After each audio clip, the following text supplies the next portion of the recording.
He once believed that light could save him, that no matter how deep the shadows grew, there was always a spark worth chasing. But the world does not reward hope, it devours it. The light he once trusted betrayed him, flickering out when he needed it most. What remained was not a man, but the echo of something once human. His name had been whispered in reverence once, now it was spoken only in fear. They said he had lost everything, his family, his kingdom, his soul. But loss is a teacher crueler than death.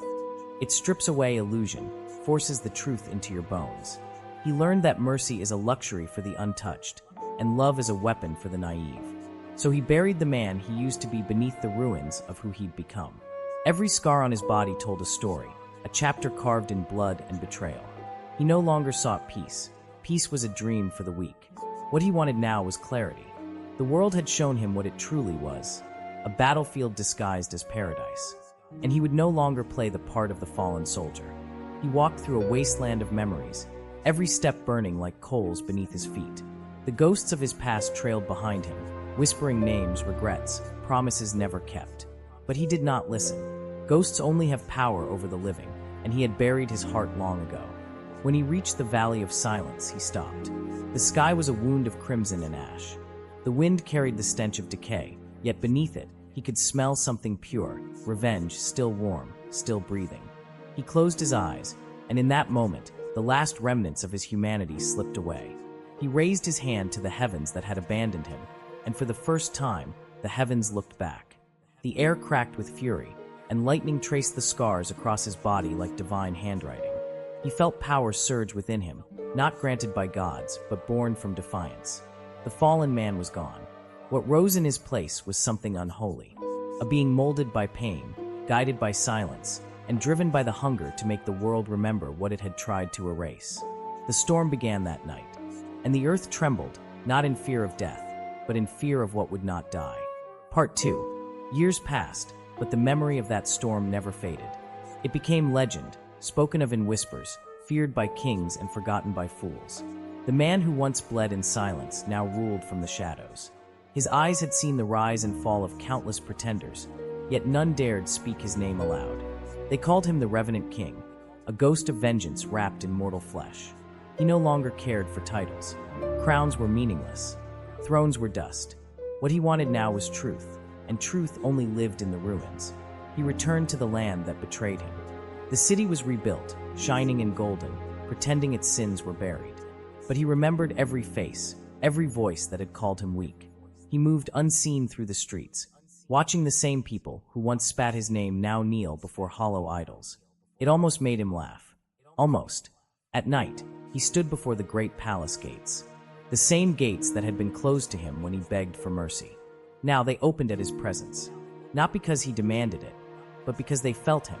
The guards dropped their weapons before he spoke a single word. He walked the halls where lies were carved into stone. His reflection in the marble floors was not of a man, but of something beyond understanding. Shadows bowed as he passed. Even time seemed to hesitate in his presence. When he reached the throne room, he saw them, the rulers who had taken everything from him. Their crowns glittered, but their eyes trembled.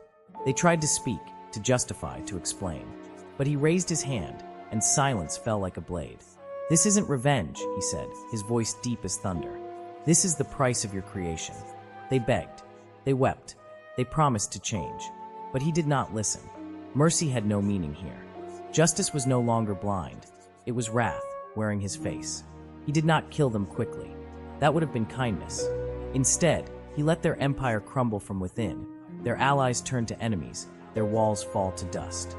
And as they drowned in the ruins of their pride, he stood above them, calm, unbroken, infinite. When it was done, he turned his gaze to the horizon. There were other empires, other liars, other gods who believed they could not fall. He walked into the darkness once more, not to destroy, but to cleanse. The world would learn the truth, one kingdom at a time. For he was no longer the man who begged the heavens for light. He was the darkness that answered. The wind howled through the broken towers, as if mourning what the world had become. Ash drifted across the ruined lands, settling on the remains of kingdoms that once dared to call themselves eternal. From the heart of this silence he walked, his armor scorched, his gaze unyielding.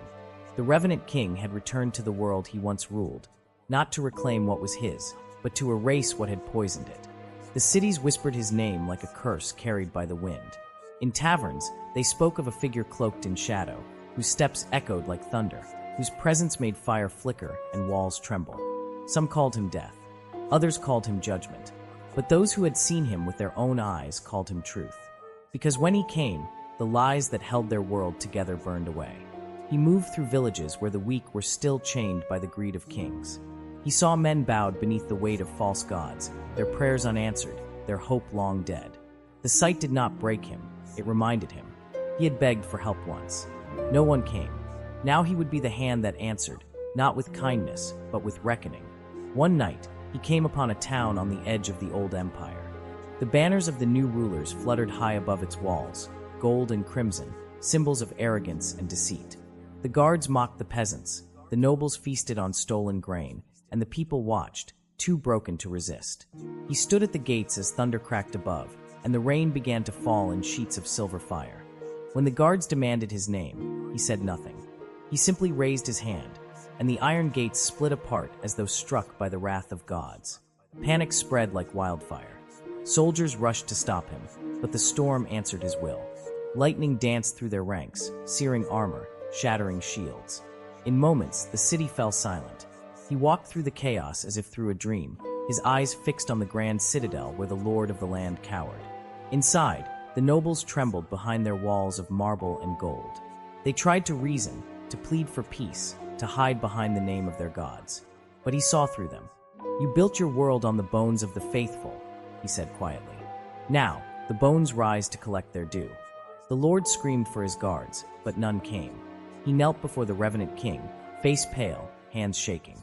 "Mercy," he whispered, "please." For a moment, silence. Then came his voice, cold and steady. "Mercy is the lie that killed me once. I do not speak that language anymore." And with that, he brought the empire to its knees. He did not destroy it in rage.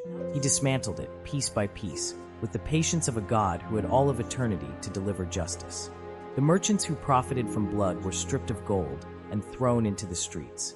The temples that preached salvation for coin were turned to ash. The crowns that gleamed under false light were ground into dust beneath his heel. He walked through the aftermath, surrounded by silence. Yet within that silence, he found something unexpected, a flicker of life. A child, no older than 10, stood before him, clutching a small blade, shaking but unbroken. The boy's eyes held fear, but also something deeper, defiance. "Will you kill me too?" the child asked. He looked down at him, and for the first time in years, something stirred in his chest. Not pity, not weakness, recognition. "No," he said quietly. "The world already tried to kill you. It failed. Don't waste your survival on vengeance. Build something better from it." Then he turned, the storm following his steps, and vanished into the horizon. Days turned to months, and months to years. The tales of the Revenant King spread across lands and oceans. Kingdoms trembled at the sound of his name. Some prayed for his mercy. Others prepared for his wrath. But none could predict him. He was not a ruler seeking power. He was the reminder that no empire, no god, no man escapes consequence.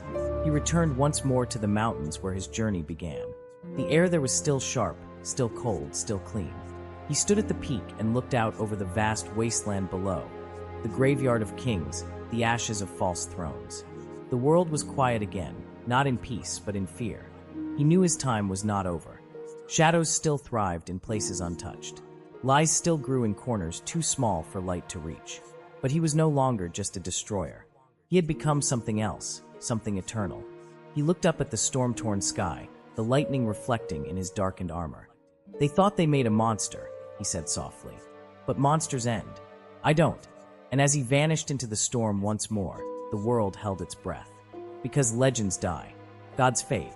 But the Revenant King, he became the storm itself.